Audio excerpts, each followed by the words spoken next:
출애굽기 20장 18절에서 21절까지 우리 다 찾으셨으면 같이 합독하도록 합니다. 뭇백성이 우레와 번개와 나팔 소리와 산의 연기를 본지라. 그들이 볼 때에 떨며 멀리 서서 모세에게 이르되 당신이 우리에게 말씀하소서. 우리가 들으리이다. 하나님이 우리에게 말씀하시지 말게 하소서. 우리가 죽을까 하나이다.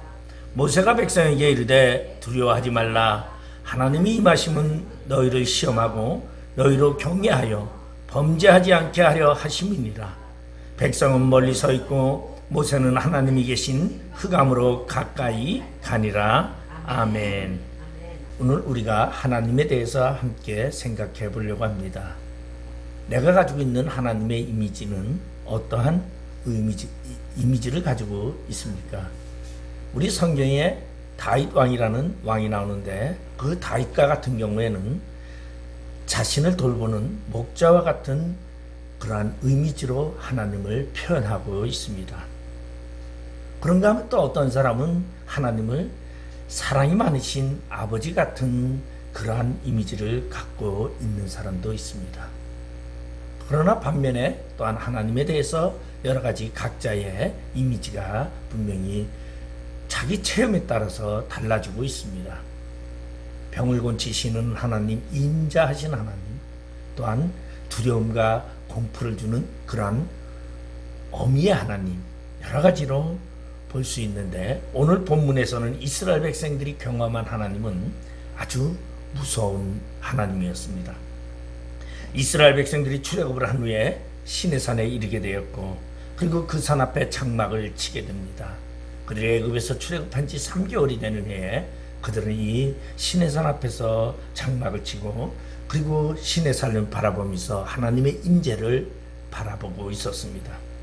그런데 하나님께서 임재하실 때에 조용히 임재하지 않으셨고 아주 공포스러운 모습으로 하나님이 나타나고는 하는 것을 우리가 오늘 출애굽기 성경을 통해서 볼 수가 있습니다. 시내산에 우레와 번개와 나팔 소리와 산에 연기가 나고 그리고 나팔 소리가 나고 하니까 굉장히 두려웠습니다. 그 나팔 소리는 엄청나게 큰 그러한 나팔 소리였죠. 그리고 자신들 앞에 산에서 불이 내리고 그리고 연기가 피어오릅니다. 그러한 두려움 속에서 이스라엘 백성들은 하나님의 임재를 바라봐야 했습니다. 오늘날에도 많은 재해들이 많이 있습니다. 지진이 나고 땅이 흔들리고 건물이 무너지면 모든 사람들이 두려워합니다. 며칠 전에 충북 괴산에서 지진이 일어났다고 핸드폰에 안내가 있었습니다. 물론 거기에는 지진의 강도가 작아서 피해는 없었다고 합니다. 사람들은 지진이 일어나면 두려워하고 무서워합니다. 왜냐하면 지진이라는 것은 땅이 갈라지고 그리고 많은 건물들을 삼키고 우리 인간도 죽음에 이르게 하는 그러한 위력을 가지고 있기 때문이다라는 것입니다. 그런가 하면 태풍이라는 것이 미국 같은 데에서 보면은 미국에는 바람이 허리케인이라는 바람이 불어오면은 아주 도시를 휩쓸어 갑니다. 뭐 차도 날릴 정도로 그렇게 큰 바람이 집과 그리고 거리의 모든 것들을 다 날려버리고 그리고서는 많은 사람에게 피해를 주고 그 태풍이 불어오면 많은 사람들은 긴장을 합니다. 요새는 전 세계적으로 보면은 화재가 종종 일어납니다. 화재가 많이 일어나면 산불이 나면은 산 전체가 시뻘겋게 불덩어리가 되는 모습을 우리는 봅니다. 그리고 그 불이 얼마나 두려운지 그 산이 훑을 때에는 집뿐이 아니라 사람의 생명까지도 앗아가는 것을 볼 수 있습니다. 이러한 것들을 볼 때에 두려워하지 않는 이가 없다라는 것입니다. 그런데 오늘 시내산에 임재하시는 하나님은 그러한 모습으로 임재하고 있더라는 것입니다.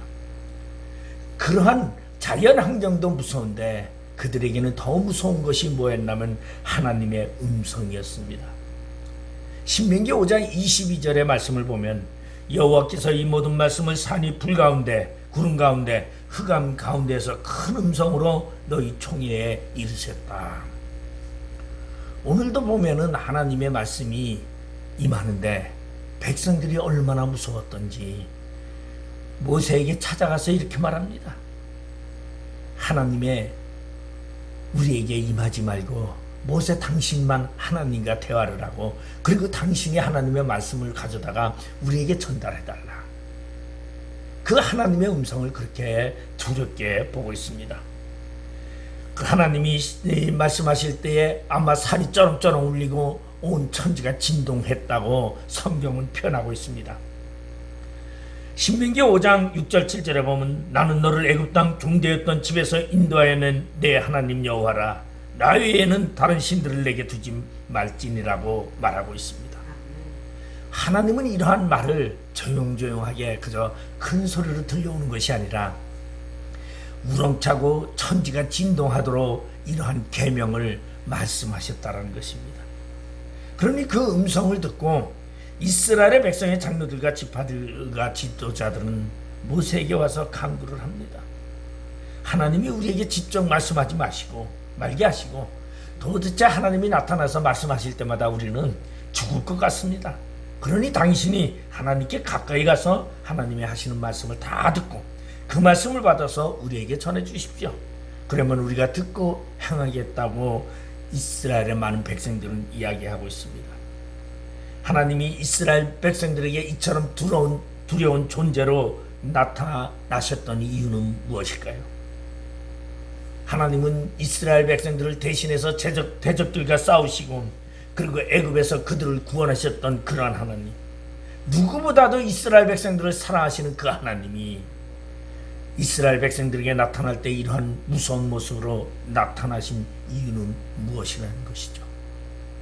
우리가 성경에 모세에게 하나님이 나타나실 때 모세에게 나타날 때 하나님은 가시떨기나무 가운데서 그를 만나 주셨습니다. 그곳에서 하나님은 모세에게 두려운 모습으로 나타나지 않았습니다. 모세가 가시떨기나무를 바라보니까 그 가운데 불길이 타오르는 그 모습을 보고 호기심이 돋아서 그 가시떨기나무로 가까이 다가가게 하신 하나님. 그리고서는 하나님이 모세에게 이렇게 말합니다. 내가 선 땅은 거룩한 곳이니 신을 벗으라고 말씀하고 있습니다. 아마 그 소리는 모세가 놀랄 정도의 소리는 아니고 모세가 왠지 호기심을 갖고 다가가기에 만족하는 그러한 소리였고 하나님은 그러한 모세에게 거룩함을 나타내고 있습니다. 그런가 하면 열왕기상 19장에 보면은 엘리야가 호렙산 한 동굴에 있을 때에 하나님이 엘리야를 만나는 장면이 나옵니다. 그때 하나님은 엘리야에게 큰 음성으로 말하지 않았습니다. 하나님께서 그곳을 지나가실 때에 강한 바람이 산을 가르고 바위를 부숩니다. 지진이 나고 불이 나왔습니다. 하나님이 지나가시는 그 엄청난 그 자연의 두려움을 지나가게 하시고 하나님은 엘리야에게 이렇게 말합니다. 세미한 음성으로 하나님은 엘리야에게 말씀합니다. 내가 왜 여기 있느냐. 엘리야에게 나타나셨던 그 하나님은 세미한 음성이라는 것은 조용하고 아주 부드러운 음성으로 그렇게 말씀하셨다는 것입니다. 이런 하나님이 오늘 이스라엘 백성들에겐 두려움으로 나타난 이유는 무엇인가요? 엘리야에게 나타날 때는 엘리야의 마음은 두려움과 그리고 이축된 마음 속에서 내가 하나님을 향하여 열심히 충성하고 그리고 바알의 선지자와 아세라 선지자와 내가 대결을 해서 그들을 이겨 하나님을 드높였는데 이세벨이 나를 죽이려고 하는 그 상황 속에서 엘리야는 모든 것을 지쳐버렸고 심신이 연약해질 때 그때 하나님은 그 엘리야에게 다가와서 세미한 음성 가운데 찾아왔다는 것입니다. 그러면 우리가 여기서 발견할 수 있는 것은 하나님이 두려운 모습으로 나타나는 때와 세미한 음성으로 나타나는 때와 그리고 사람에게 거룩한 모습으로 나타나는 그 모습을 우리는 발견할 수 있다는 것입니다. 그러면 왜 오늘 이스라엘 백성들에게는 하나님께서는 두려운 모습으로 이스라엘 백성에게 나타났습니까? 그것은 오늘 이 하나님이 나타난 시내산에서의 나타남은 바로 언약을 정하기 위한 방법의 한 표현으로 나타나고 있습니다. 다시 말해서 이 이스라엘 백성들과 하나님과의 언약을 맺을 때의 모습이 바로 무섭고 두려운 하나님으로 나타나고 있는 것을 우리는 볼 수 있습니다. 이 말은 다시 말해서 하나님은 어미하신 하나님, 무섭고 두려운 하나님이라는 존재성을 알려주기 위해서 하나님은 이스라엘 백성들에게 나타나고 있는 이 모습을 봅니다. 그리고 그 언약이 파기될 때에는 하나님의 심판이 너희에게 있다라는 것을 일깨우기 위한 하나님의 그 시청각 교육이 바로 이곳에서 나타나지 아니했는가 생각해 볼 수 있습니다. 우리는 종종 많은 사람들과 우리는 이 땅에 살아가면서 이야기를 합니다. 어제 제가 수원 순종교회에서 21세기 부대표 회장인 장현수 목사님을 만났습니다. 그 사모님하고 만나서 같이 얘기를 많이 했어요. 근데 그분이 참 재밌는 것이 집에서도 그렇게 우스갯소리와 농담을 이야기를 많이 한다고 합니다. 그래서 아주 사모님이 집에서도 즐겁대요. 밖에서만 이야기하는 게 아니라 집에서도. 근데 제가 보니까 무엇을 많이 하냐면 그렇게 이야기를 늘상 하는 것이만 하면 그걸 몸에 체질화하기 위해서 그렇게 하는 것이에요. 그래서 아주 노력을 많이 하는 거죠. 그래서 우리 보면은 부흥강사를 하시는 분들이, 부흥사 하시는 분들이 대체적으로 이 농담을, 그러니까 이 만담을 참 잘해요. 그걸 왜냐하면 사람을 끌어들이기 위해서, 그리고 사람과 관심을 갖게 하기 위한 방법 중에 하나였죠. 근데 만약에 그가 그런 부흥사가 아닌 담임 목사로만 교회에서 목양만 한다면 절대 그럴 수는 없을 것입니다. 왜? 담임 목사라면 교인들에게 어떤 모습을? 근엄함을 보여내야 되고, 그리고 어떠한 목사님의 진실함 같은 걸 보여야 돼요. 그런데 밖에 나가서 한두 번씩 만나는 사람에게는 그러면 관심을 갖지 아니하니까 그러한 이야기를 하는 것이죠. 그래서 참 사람의 만남 속에서도 자기의 개성을 만들어간다는 거죠. 하나님이 우리를 만나는 때에도 하나님이 우리의 형편과 처지를 아시고 우리에게 만남의 한정 속에서 하나님은 여러 모습으로 우리에게 임재하시는 것을 볼 수 있습니다. 오늘 그러면 왜 하나님께서 이스라엘 백성들에게 이렇게 무서운 모습으로 나타났는지, 그리고 우리는 하나님 앞에 어떠한 존재로 살아가기를 원하는지를 우리가 한번 생각해 보려고 합니다. 오늘 본문 20절에 보면은 모세가 백성에게 이르되 두려워하지 말라. 하나님이 임하심은 너희를 시험하고 너희를 경외하여 범죄하게 하지 않게 하려 하심이니라. 하나님이 나타나신 이유는 시험하고자 한다라는 것입니다. 하나님께서 이스라엘 백성들에게 나타난 것은 그들을 시험하고자 했습니다. 그것은 이스라엘 백성들이 하나님을 경외하며 범죄하지 않는지를 시험하고자 하나님이 그들에게 나타났습니다. 여러분, 자녀에게 훈계를 할 때에 웃는 얼굴로 웃어가면서 야 그래 하면서 훈계를 하면 자녀가 그 훈계를 무시하게 돼 있습니다. 자녀를 훈계할 때는 어떻게 엄하게 해야 됩니다. 딱 얼굴 표정도 하나 표정을 하고선, 그리고 자녀에게 막대기도 하나 들고서는 막대기를 탁탁 치면서, 그러면서 너 혼날래? 어떻게 할래? 그건 자녀가 막 두려웠어요. 바로 이 두려움이라는 것을 주게 하기 위한 하나님의 표현의 방법을 나타나고 있는데, 그것은 뭐냐면 시험입니다.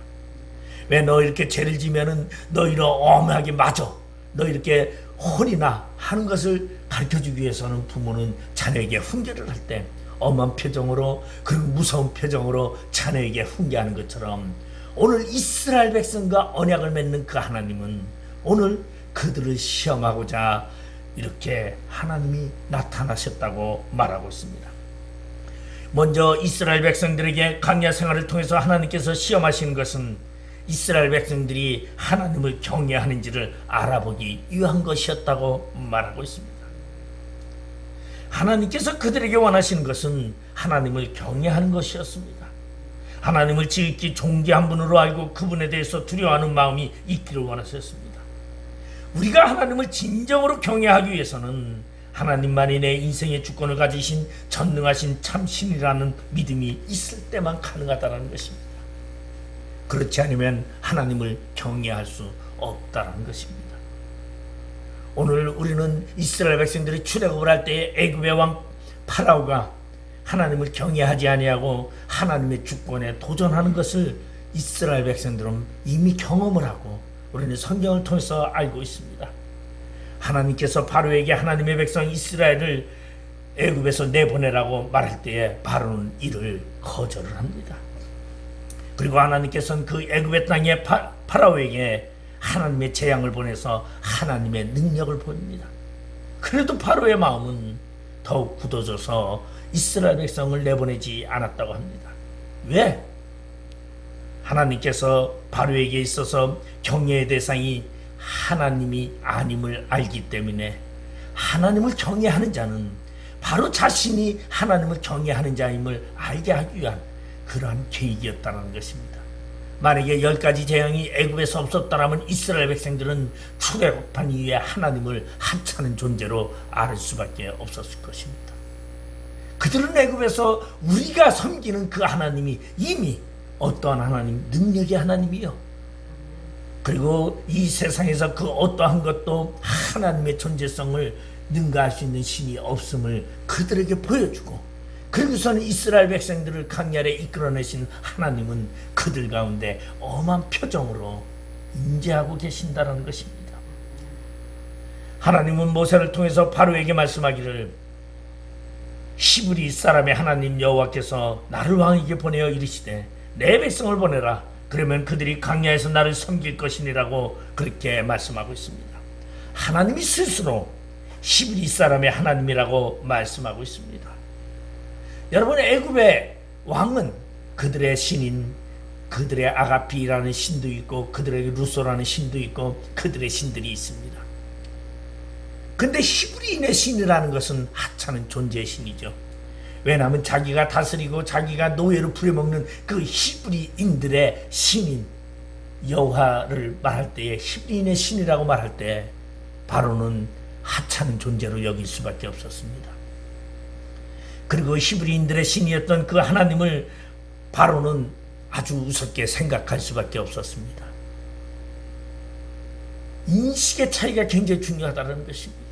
그렇기 때문에 하나님은 이스라엘 백성들에게 하나님에 대한 인식과 하나님의 존재성에 대한 그 생각을 강하게 넣어주는 것을 볼 수 있습니다.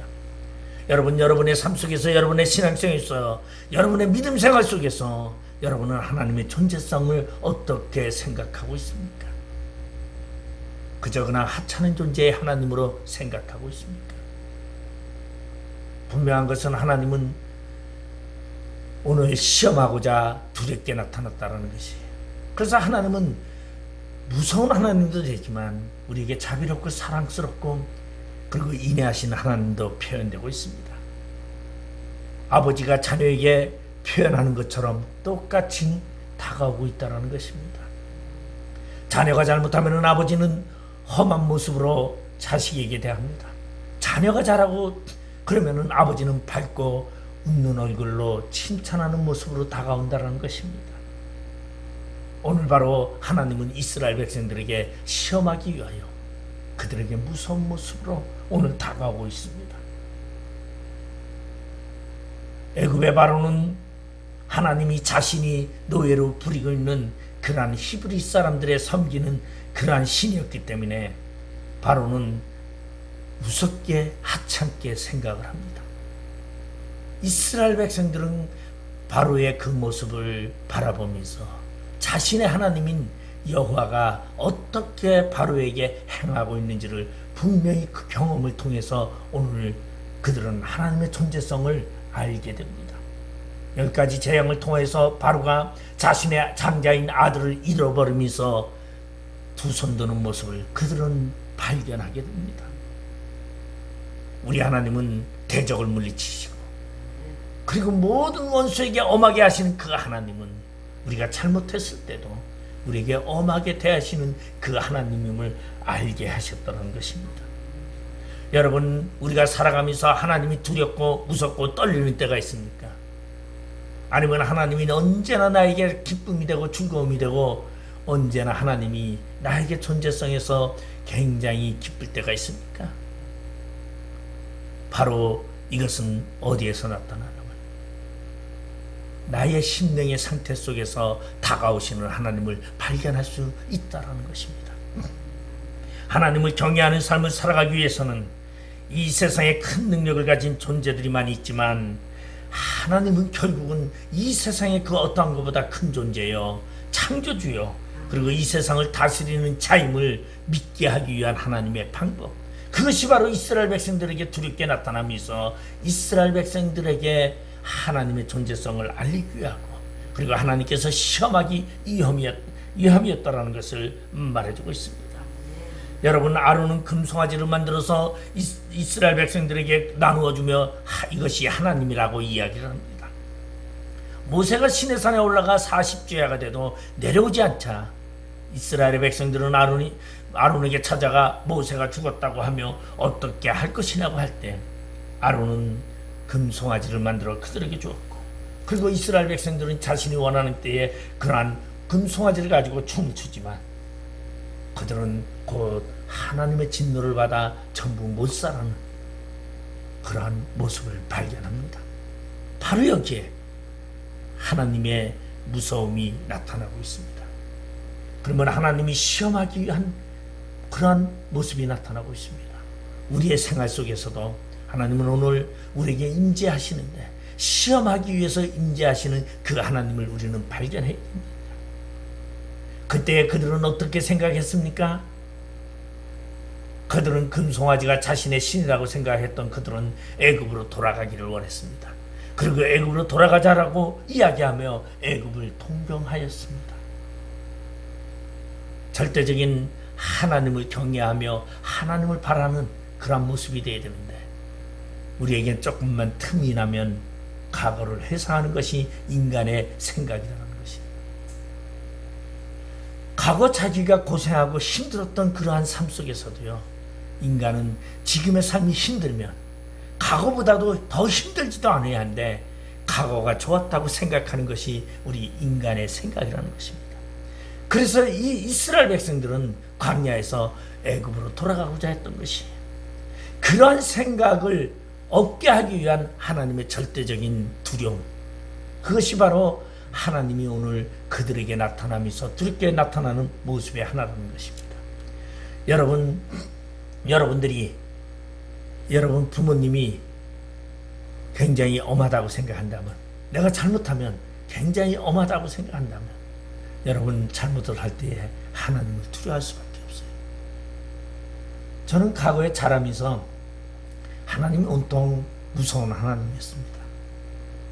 그래서 어려서부터 거짓말해도 안 되고 거짓말하면 지옥 가는 줄 알았어요. 그리고 싸워도 지옥 가는 줄 알았어요. 그래서 저희는 이제 이렇게 오남매가 살다가 보면 싸움도 많이 하죠.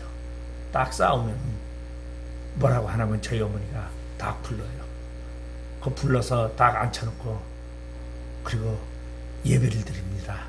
그러면은 예배가 제대로 되지 않죠. 화가 나고 싸우고 했는데 그래도 예배를 딱 드리면서 뭐라고 말하냐면 그렇게 얘기해요. 화해하라고, 서로 사랑하라고. 그렇지 않으면 지옥에 간다고. 저는 그래서 싸우면 지옥 가는 줄 알았어요. 어려서부터 그러한 신앙교육을 많이 받고 자라다 보니까 제가 나중에 보니까 보이지 않게 웬만한 곳에 제가 너무 삶에서 억압된 생활이 너무 많았어요. 그리고 모든 것이 부딪히는 거예요. 장애물이 모두 둘러싸여 있어요. 근데 제가 신학을 하고 그러고서는 이제 성경을 좀 알아가리고 나니까 내 스스로 감옥 속에 살고 있다는 것을 발견하게 됐죠. 그러면서 자유함을 누리는데 이 자유함이 그때 갑자기 자유를 주면 사람들이 어떻게 되느냐, 자유를 넘어서 방종으로 가까워지는 것이. 그래서 저도 한동안에는 방종의 삶까지 그거를 자유라고 착각한 적이 있었다는 것입니다. 진정한 하나님을 알게 하기 위한 하나님의 방법, 두렵게 나타나는 것은 하나님이 우리를 시험하기 위한 것이라는 것입니다. 여러분, 오늘날 우리가 살아가는 이 세상이 어떠한 세상입니까? 오늘 이 세상은 하나님보다 더 무서운 신이 있습니다. 그 신이 무엇이냐면 바로 돈이라는 재물의 신입니다. 여러분, 오늘날 이 세상을 살아가는 많은 사람들이 돈이라면 무엇이든지 합니다. 남의 생명도 죽이기도 하고, 돈이라면 무슨 짓이든지 다 하는 것이 오늘날의 돈의 가치성을 그렇게 높게 보기 때문입니다. 그래서 돈을 많이 벌기 위해서 공부도 합니다. 돈을 많이 벌기 위해서 열심히 직장을 잡으려고 합니다. 돈을 많이 벌기 위해서 모든 것을 팽개치고 돈을 벌고자 노력한다는 것입니다. 그래서 돈을 벌기 위해서 이사도 합니다. 조상의 묘소도 이장을 합니다. 왜? 내가 돈을 벌어서 부귀와 명예를 함께 갖고자 하는 것이 인간들이기 때문에. 이러한 자에게는 하나님의 존재성이 있을 수 없습니다. 예수 믿는 나도 돈이라면 하나님보다 더 돈을 사랑하게 되고, 돈을 쫓는다면 하나님은 하찮은 존재로 보일 수밖에 없습니다. 그렇기 때문에 하나님은 이 세상의 그 어떠한 것보다 더 두려운 분이심을 알게 하는 하나님의 그 표현의 방법을 우리는 깨달아야 된다는 것입니다. 여러분, 오늘날 우리가 돈이 우리의 결정을 짓는 그러한 중요한 요소가 되었는데, 이제는 우리의 삶 속에 돈이 아니라 하나님의 존재성, 하나님이 우리의 삶에 결정되는 중요한 요소가 되어야 되는 것을 말해주고 있습니다. 우리는 하나님으로 인하여 하나님을 경외하는 삶을 살아가야 합니다. 때로는 돈과 같은 물질로 우리를 시험하기도 합니다. 그런가 하면 사람을 보내어 하나님은 우리를 시험하기도 합니다.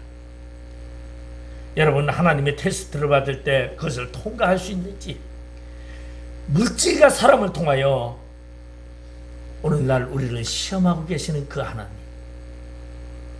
우리는 그 하나님을 발견해야 합니다.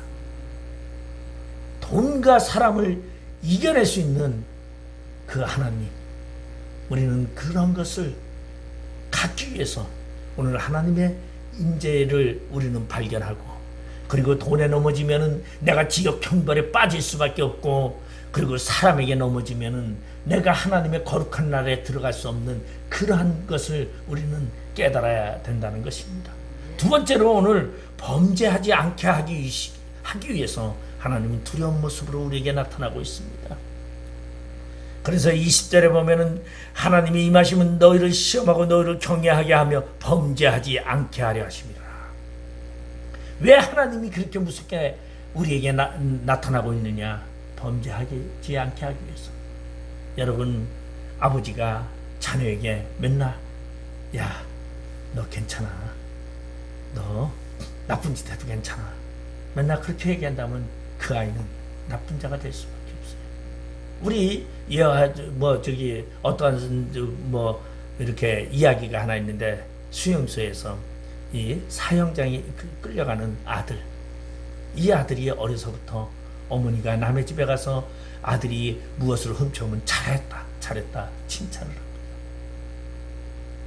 그러던 이 아들이 진짜 도둑이 되고 남을 해하고, 그래서 결국은 사형장에 끌려가게 되는데, 어머니와 마지막 만남 속에서 이 아들이 어머니의 귀에라 가까이 되더니만 어머니 귀를 콱 깨우면서, 어머니가 내가 잘못했을 때에 훈계하지 않았기 때문에 내가 이제 사형장에 끌려가 죽게 되었다고 어머니에게 원망하는 그러한 이야기가 있습니다.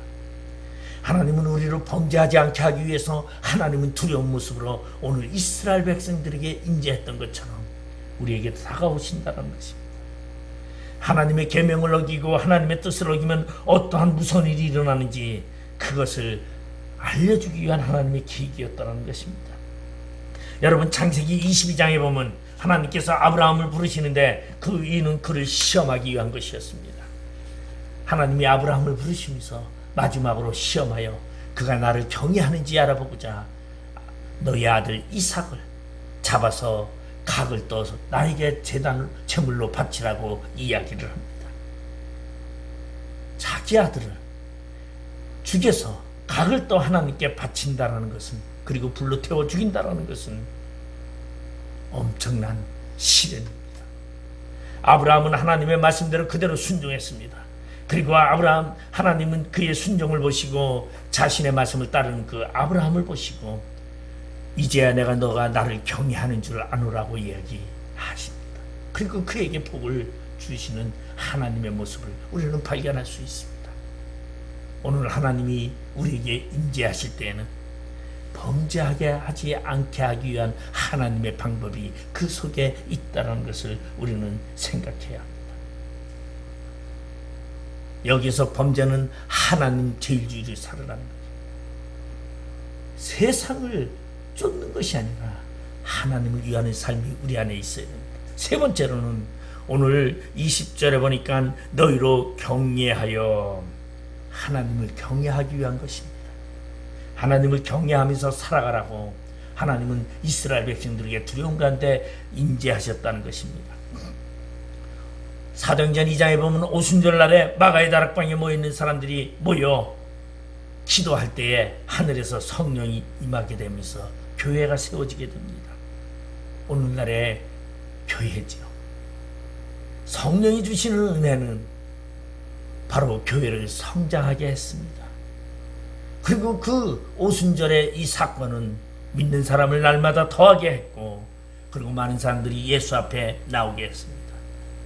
하나님의 은혜가 한참일 때 그 교회는 결코 세상을 두려워하지 아니하고, 그리고 그 어떤 것도 두려워하지 아니하고 하나님을 경외하면서 살아가게 된다는 것입니다. 오늘 우리 목양교회도 하나님을 경외하면서 살아가는 그러한 삶이 우리 안에 있어야 합니다. 그러기 위해서는 우리는 성령의 임재 속에 살아가야 합니다. 성령의 임재가 충만할 때에 여러분, 우리는 하나님을 경외하면서 살아갈 수 있습니다. 그러나 성령의 임재가 없을 때에는 자신의 갈등과 자신의 삶 속에서, 고통 속에서 하나님을 경외하지 못하는 경우가 많다라는 것입니다. 초대교회는요, 여러분 보면 바나바라는 사람은 자신의 전 재산을 가져다가 초대교회에 갔다가 다 바쳤습니다. 그러자 아나니와 삽비라는 그 모습을 보면서 자신들도 그렇게 해야 되겠다라는 마음으로 자신의 재물을 팔아, 농가밭을 팔았어. 그리고 베드로에게 가져옵니다. 그때 베드로가 묻습니다. 아나니아야, 이것이 전 재산을 팔아서 드린 것이냐? 그들은 일부 재산을 빼돌려놓고 전 재산을 하나님께 드리는 척했습니다. 그런데 그는 그 자리에서 즉사해서 죽었습니다. 여러분 생각해 보세요. 아니, 반쪽만 바쳐도 대단한 것이고 전 재산 중에서 일부를 뺐는데도 그것도 훌륭한 것인데 왜 하나님이 그렇게 아나니와 삽비라를 죽여야만 했을까? 우리는 반문하지 않을 수 있습니다. 그 이유는 무엇입니까? 우리의 삶 속에 하나님은 경외하며 살아가기 위한 하나님의 교훈을 가르치기 위해서 그들을 희생시켰던 것을 볼 수 있습니다. 저는 이 세상 살아가면서 제일 억울하고 하나님 앞에서 참 그 한 사람은 누구냐, 시범 케이스라고 저는 생각을 합니다. 절대 시범 케이스가 되지 말아야 된다. 복을 받는데 시범 케이스 되는 건 그나마 조금 낫는데, 저는 그것도 시범 케이스는 무척되고 되지 않는 게 좋겠다, 그렇게 생각을 해요. 하나님이 이스라엘 백성들에게 온 세계 모든 나라의 시범 케이스로 그들을 표본으로 삼았기 때문에 그들에게는 복보다는 환난이 더 많았습니다. 우리의 삶 속에 여러분, 우리는 평범한 하나님을 경외하면서 살아가는 삶을 누리시길 바랍니다. 과거에 제가 목사 되기 전에 간증을 해달라 해서 간증을 했어요. 그때가 아마 저기 논산에 있는 교회 가서 간증을 하는데 제가 그러한 간증을 했습니다. 여러분, 여러분의 삶이 특별한 삶을 살려고 힘쓰지 마십시오.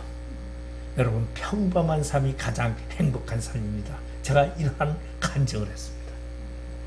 특별하다라는 것은 무엇이 많다라는 것이요?